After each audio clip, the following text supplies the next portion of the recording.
So the Zenless Zone Zero beta just came out yesterday and I put in around 12 to 13 hours of my time. I played a lot of it, I experienced a lot of the stuff that the game has to offer. I'm currently level 21 and today I just want to chill and go over what the game is all about. Also keep in mind that this is a beta and everything is prone to change, like all the UI stuff that you see today, the fonts and everything. A lot of it is gonna be way prettier once the game is released. Going over everything, first things first, we have the stamina system. We have 180 stamina. One stamina recovers every 8 minutes, which means that in the course of 24 hours, you get 180 stamina. Alongside the 180 stamina that you get every 24 hours, you can also increase it and get additional stamina by going to this coffee shop. Yo, Mr. Panda just chilling here. On a daily basis, you can go to this coffee shop, order yourself an espresso, and you get instantly a 60 stamina back for just a little bit of your in-game currency, like the in-game gold, in-game Denny's.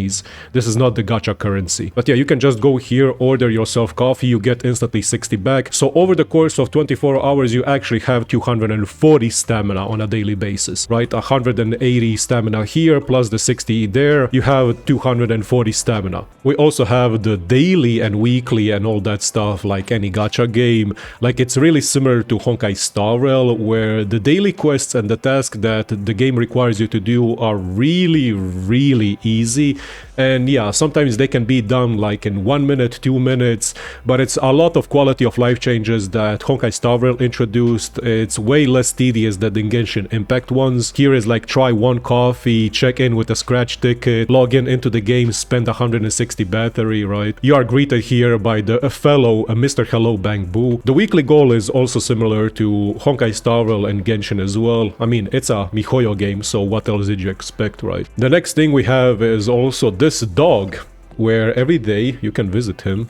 Wait, bro, wrong.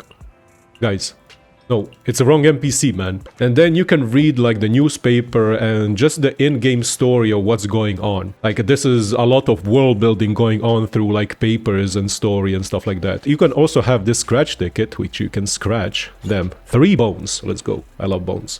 I don't know what exactly else you can get because I've been only playing this game for 2 days. This is my second day. But yeah, so far I only got Denny's, which is the in-game gold. And yeah, as you can see, my daily was here to scratch a ticket. I did it and just like that. Like that takes 25 seconds at most. Another thing that we have here is the arcade. The arcade is honestly one of the best additions in the game and it's really fun to do. So in the future we are gonna have event arcades, which hopefully is gonna be a lot of co-op implementation. As you can see, she definitely didn't get nerfed, which means that MiHoYo loves rabbits way more than they love the in-game characters. Going into the arcade mode, we have 2 games. We have Snake and Soulhound.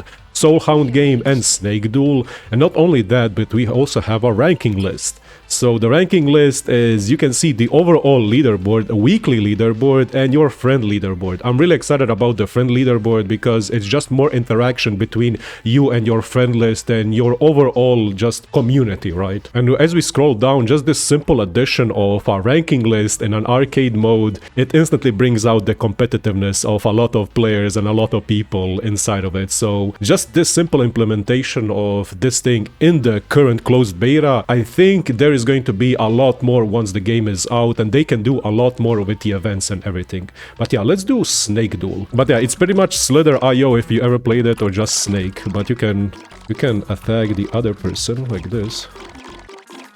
You have speed up, which is boost, and you also have, you know, just normal traversal. As the stage progresses, we are also gonna get like more items and upgrades. But it's a fun minigame, like it's a fun way to introduce minigames and stuff into your main game. Let's be honest, I kinda got addicted to this. I think we are all addicted because the simplicity and the addictiveness of this stuff is... it's way too good, man. Like arcades were always like this. Simple but yet addictive. Guys, I'm gonna spend my whole video in this... oh! But yeah, overall, arcade is really fun. Hopefully they implement more stuff in the future once the game is out in terms of events and, you know, just co-op features, because I think this game mode can shine, especially with the ranking list. Let's be honest, people get competitive when it's about numbers and rankings, right? But yeah, I think it's time to see the rest of the UI. As I already said, keep in mind this is closed beta 2. A lot of this UI is pretty basic when it comes to everything, and a lot of it is going to be improved the same way Honkai Star Rail was improved before it got released. We have the event stuff here, which you can press, like the event login stuff that we are having in the closed beta for pools. Like, yeah, as you can see, like, all of this is gonna get changed because it's currently temporary for the beta. The beta is more focused on how the gameplay is, how smooth it all plays, if there are any major bugs.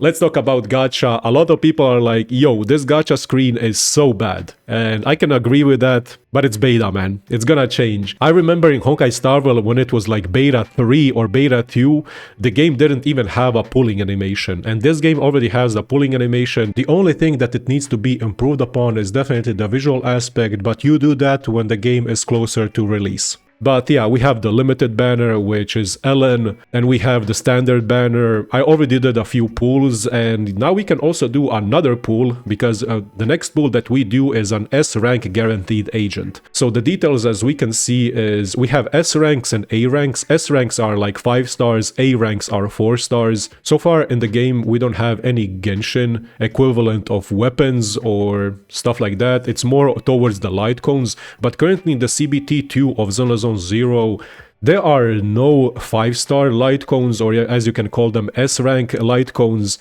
We have V-engines, which is similar to that, but V-engines, you either get them or you don't in the gacha, and they provide significant boost to your, character. Let's see what we can get, because I have a guaranteed the next time I pool. We have 20 pools, and this is like a beginner banner, so I'm gonna get my first S-rank unit. But yeah, this is already closed beta 2. And we have a pulling animation. As you can see, everything is like TVs and stuff like that. And the music slaps. Let's see. Bang Boo. So Bang Boos are like little helpers. If you ever played Honkai Impact 3rd, it's like the elf program. You have like these little Bang Boos that you can equip before going into combat, and they help you out with different stats. They can either provide like buffs or taunt the enemy or do damage. They just randomly spawn throughout the fight and do something. They are a really cute addition to the game. I like it. But yeah, these are V-engines. V-engines are like Lycones, right? You equip this onto your character. This is 100% going to improve way more. But yeah, I really like this gacha animation. It's really fun. It's like a, how do you call it, WWE intros. Yo, we got a electric lip gloss. Oh, that's an A rank V engine. I think that's a first for me. Yo, it's all V engines and Bang Boos. Yo, where's my character? Let's see.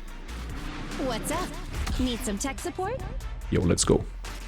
We got Grace. Nice. The new character. Okay. We are gonna play her. I don't know why, but I'm a really big fan of this pulling animation. Like, the pulling animation is so fun. It's a spectacle. It's a WWE, like Street Fighter, Tekken. It's really fun.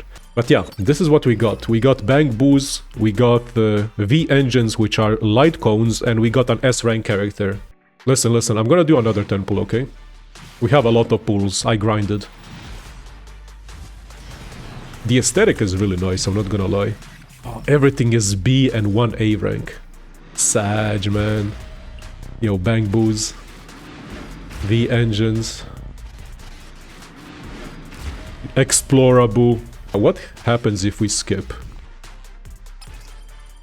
Oh, we got this Bang Boo. Lucky Bang Boo. Oh yeah, before I pulled, I didn't explain the rates. It's a miHoYo game, so it's going to be the same exact way as Honkai Star Rail and Genshin Impact. There is a 50-50, you can win or lose, and the rates are identical. The full piri is 90, and soft piri is between 75-80. I don't know how it is. You know, the normal stuff. If you played Genshin Impact, if you've played Honkai Star Rail, the pools and the rates for the gacha is exactly the same. And now we have Grace. Oh, she definitely didn't get nerfed. Damn. But let's go over all the character screen and everything. So this is how you level them up. I think this is going to get worked on. I like the character screen and everything, but a lot of this stuff always changes before release. So this is Grace. Let's see. She is electric and pierce. So the elemental stuff of characters is not that insanely important as in Genshin Impact or Honkai Star Rail, but you should still take advantage of it because certain enemies are weak to certain stuff. For example, the robot enemies are weak to shock, the human enemies are weak to fire, you have physical damage, you have ether damage, you have a lot of elemental stuff. And she is also Pierce, so in the game we have Slash, Strike, and Pierce. Slash is characters that usually use swords, Pierce is for characters that usually have guns or bullets, right? Billy is also Pierce, you can see it here, Pierce, and he is physical. And we have characters like Nicole, where she is Strike. And usually Strike characters deal a little bit more of Daze. Daze is a stun mechanic that is implemented into the game. Anyways, let's build up a little bit of Grace just to see how it is when it comes to leveling up. Yeah, this is hella basic. But yeah, if you played Genshin Impact or Honkai Star Rail, you can see we got HP, we got base stats up. Now we can promote her or ascend her, however you want to call it. But yeah, because of this, we ascended the character, we promoted the character, we can level her up to level 20. And now we need this thing. So these are Eidolons, or how do you call it in Genshin, constellations. This is definitely going to change. I mean, it looks simple, but it doesn't look like that amazing, right? Like this is definitely closed beta, and you can see like it's not sparkly enough to get the Eidolons. A, B, C, D, E, F.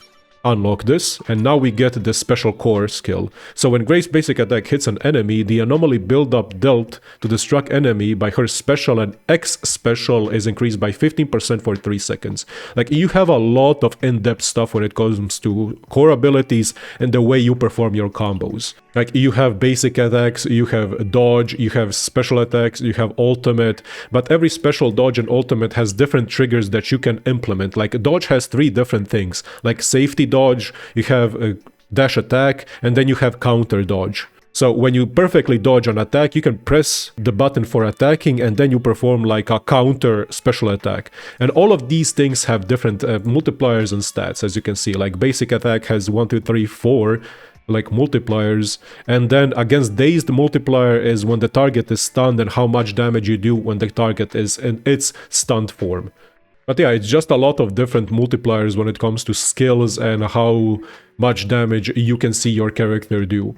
You can also level up the skills, right? Like, you can level it up with more ascension stuff, just normal gacha stuff and normal character progression when it comes to a gacha game. But yeah, when it comes to the relic, equipment, or whatever you want to call this thing, discs, a revolver, you have different pieces. We have 6 currently slots, and you can put in like penetration ratio 10%, you have 4 pieces, 2 pieces, you have increased attack 2 pieces, 4 pieces basic attack, and it's overall like B ranks, A ranks, and later on we are definitely gonna unlock S rank equipment, artifact, relics.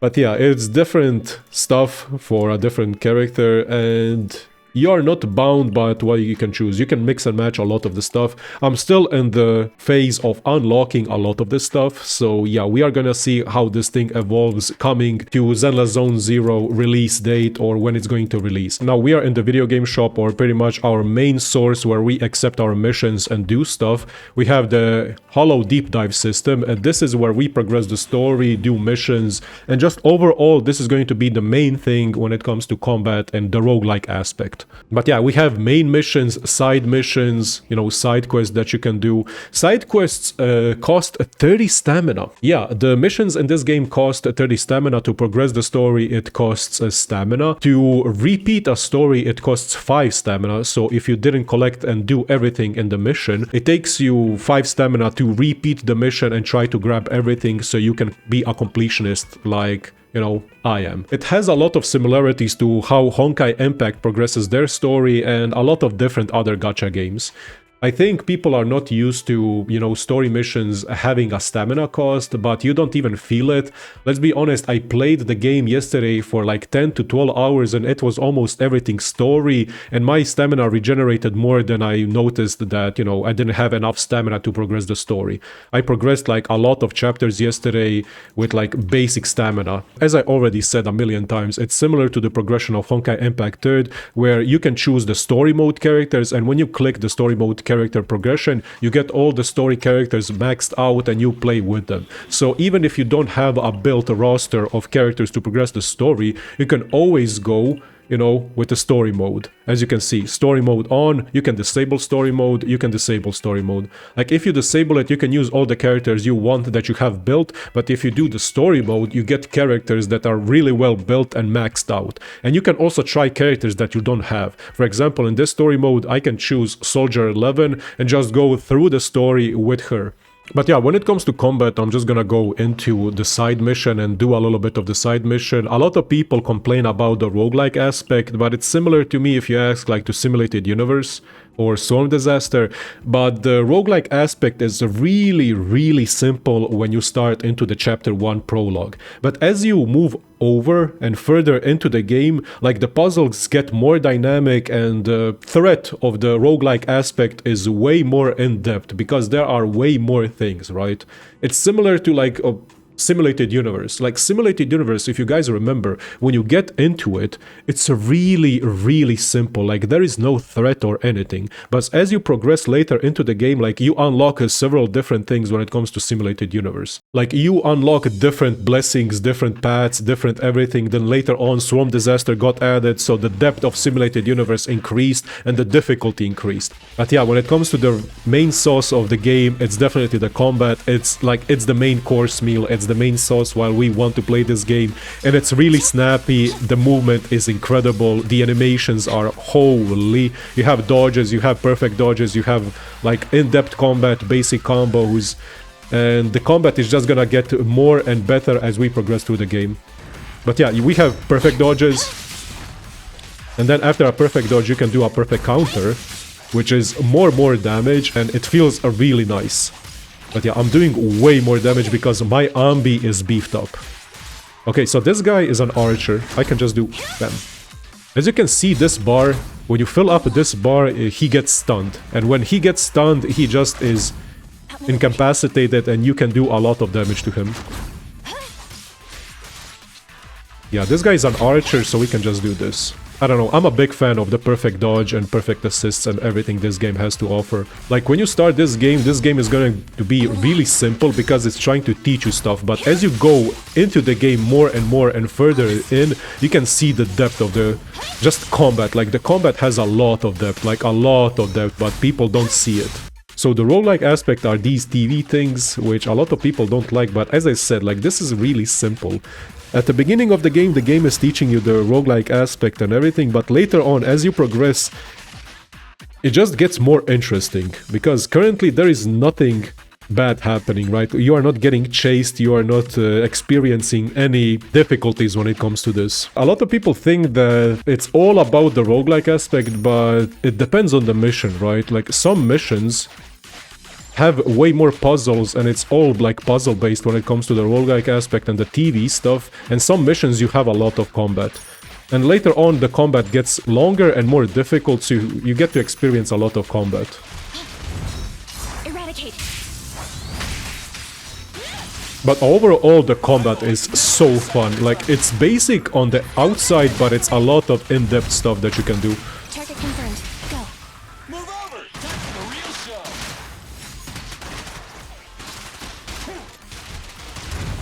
My turn. Okay, we can do the perfect. We can slow down time. Now he's stunned, right? And we can do like a heavy attack, and then when you do a heavy attack you can start just doing the perfect assists and triggering like characters to get in and do their ultimates. Okay, let's try this again. Let's do the perfect deflect with Ambi. Oh, okay, never mind. You called? Okay, perfect. There we go. Perfect deflect into ultimate. There we go, man. And everything you do, be it dodge, perfect assist, it all gives you like style points where you get your ultimate and EX abilities. There is a lot of dodging, a lot of like thinking, a lot of stuff that you can do. And the main thing is there is a lot of style. Like, style points are so important. By style points I mean not the in-game style points, but your own style of just murdering somebody and just destroying them. Oh yeah, also the different numbers that you see, if you see yellow numbers, it's physical attacks, if you see like blue numbers, it's lightning attacks, but most of your basic attacks and everything is physical numbers, right? So it's always going to be yellow, but if we play Nicole and stuff like that, we get like purple numbers for the ether attacks and ether elemental damage, or if we play Anbi, we sometimes get, you know, a mix between physical attacks and lightning attacks. For example, if you use the ultimate, as you can see, blue. Yeah, everything is sky bluish, which is pretty much lightning. And if we use Billy, it's yellow numbers. If we use this thing, it's purple numbers. But yeah, Nicole has a lot of AoE stuff. At your command. And then Anbi is just like a super carry slasher. Billy is really fast, like Billy's hella fun to play. But I'm an Anbi enjoyer. We can use the ultimate of Billy for the extra style and flashiness. Oh, I can do perfect. Hell yeah, let's go. Oh, I love it when you land it. Like, when you land that stuff.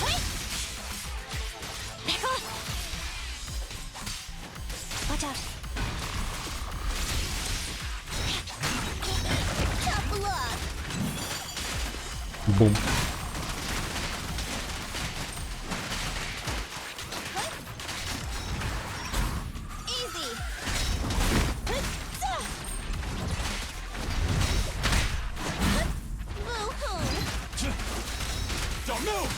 Copy that. Zam! We got him. Yeah, we got him.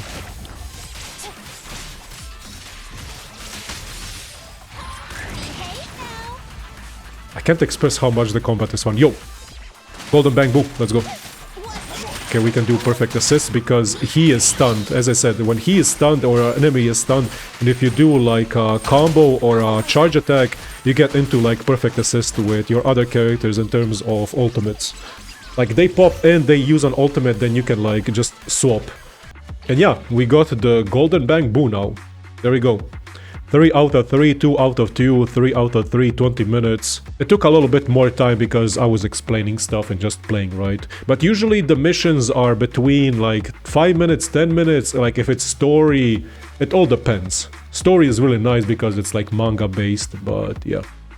As I already said, this game is still in closed beta and a lot of things can still be improved, like any game like Genshin Impact, Honkai Star Rail. We still need to play and discover a lot of what this game has to offer. So, with that said, I'm gonna go play more of Zenless Zone Zero so we can see what everything we can unlock and see throughout the game. But the main thing is, the main sauce is combat, and the combat is really fun and really entertaining. Really low skill floor, but a high skill ceiling. Thank you all for watching, and as always, see ya guys in the next one.